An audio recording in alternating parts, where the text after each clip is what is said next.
Сегодня готовим очень вкусный, мягкий, сочный, а главное быстрый шоколадный торт на кефире без весов и миксера. Это тот самый случай, когда из самых простых и недорогих продуктов получается вкусный торт, с которым справится каждый. Для его приготовления нам понадобится стакан кефира, стакан сахара, стакан муки, а также одно яйцо, которое я сразу разбиваю в глубокую миску. Добавляю примерно треть чайной ложки соли и теперь сахар. По рецепту нужен 1 стакан сахара, но так как это довольно много, поэтому я использую половину стакана. Вторую половину оставлю для крема. Венчиком или обычной ложкой хорошо перемешиваю яйцо с сахаром. Нам ничего не нужно взбивать до пышной пены. Просто перемешиваем, чтобы масса стала однородной. Теперь добавляю 1 стакан кефира. Кефир можно брать любой жирности. Главное, чтобы он был не слишком холодным. Тогда тесто получится особенно хорошо. Перемешиваем все венчиком. Если кефира нет, его вполне можно заменить натуральным йогуртом без сахара. Следующий ингредиент – 1 стакан муки. В этом рецепте я использую стаканы емкостью 200 мл. Следом добавляем 1 столовую ложку с горкой какао и 1 чайную ложку ванильного сахара. Перемешиваю венчиком, чтобы какао и мука разошлись и не осталось комочков. Тесто получается довольно жидким, гладким и однородным. Теперь добавляю 3 столовые ложки растительного масла, которое можно заменить на растопленное сливочное.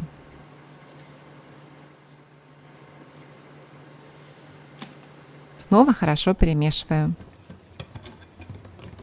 Друзья, пишите, откуда вы меня смотрите. Мне всегда очень интересно это читать.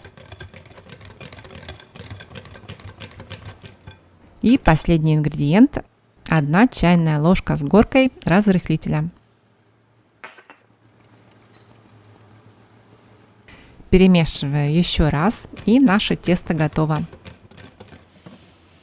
Посмотрите, какое получается тесто: гладкое, достаточно жидкое и без комочков. Далее беру форму, дно застилаю пергаментом, а бока ничем не смазываю. Выливаю тесто в форму и отправляю в заранее разогретую до 180 градусов духовку. Выпекать будем примерно 40-45 минут. Готовность проверяем деревянной шпажкой. Если она выходит сухой, без следов сырого теста, корж готов. Форму я беру диаметром 18 см. Прохожусь лопаткой по краю, отделяя корж от стенок формы. После чего переворачиваю на решетку и снимаю бумагу.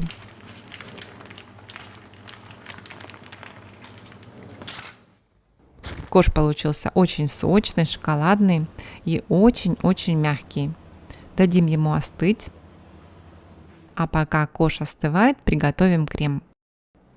Для крема понадобится 400 граммов густой сметаны.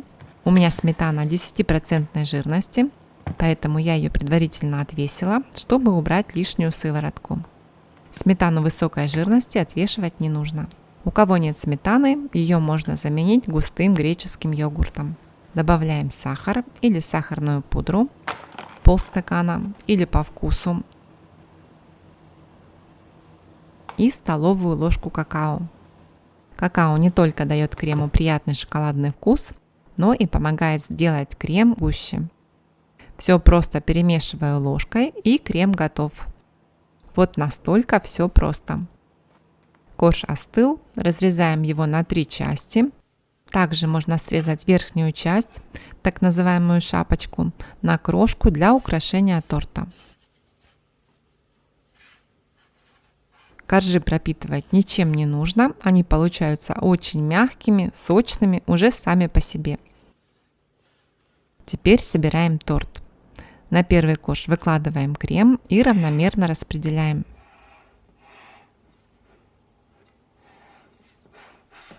Сверху второй корж. Снова крем. И третий корж. Из отвешенной сметаны крем получается плотный и хорошо держит форму. Изменя жирной сметаной, торт будет даже еще сочнее и мягче. Оставшимся кремом покрываю верх и бока торта. Самый простой и быстрый вариант украшения – это покрыть весь торт крошкой.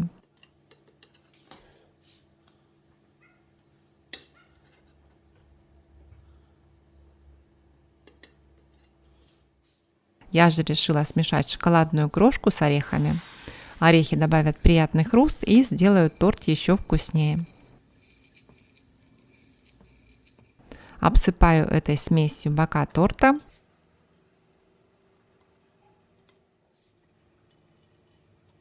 Ну а сверху мне захотелось добавить шоколадную глазурь. Для этого я беру примерно 50 граммов шоколада, добавляю 1,5 столовые ложки молока, примерно 30 мл, и небольшой кусочек, примерно 10 граммов сливочного масла. Все прогреваю, пока шоколад и масло не начнут плавиться. Затем хорошо перемешиваю до однородной гладкой массы. Но можно сделать еще проще. Кусочкам шоколада добавить 1 столовую ложку растительного масла, немного подогреть и перемешать. Выливаю шоколад сверху на торт и даю ему растечься.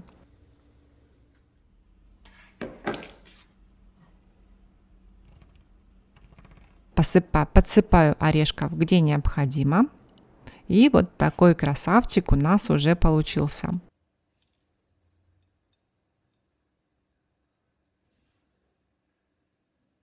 Добавляю шоколадных разводов. Ну а теперь самое интересное. Будем пробовать.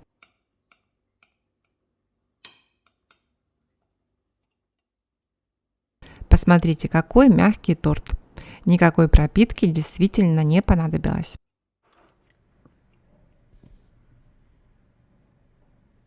Нежный шоколадный крем, очень нежные мягкие коржи. Все вместе получается очень вкусно. И согласитесь, для такого простого рецепта результат просто замечательный.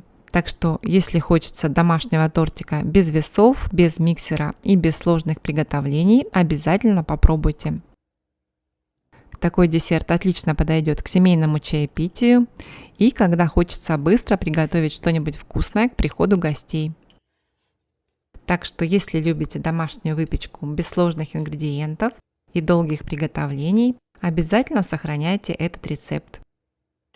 Друзья, подписывайтесь на канал, кто еще не подписан, ставьте лайки и оставляйте ваши комментарии. Всем приятного аппетита, удачной выпечки и всем пока!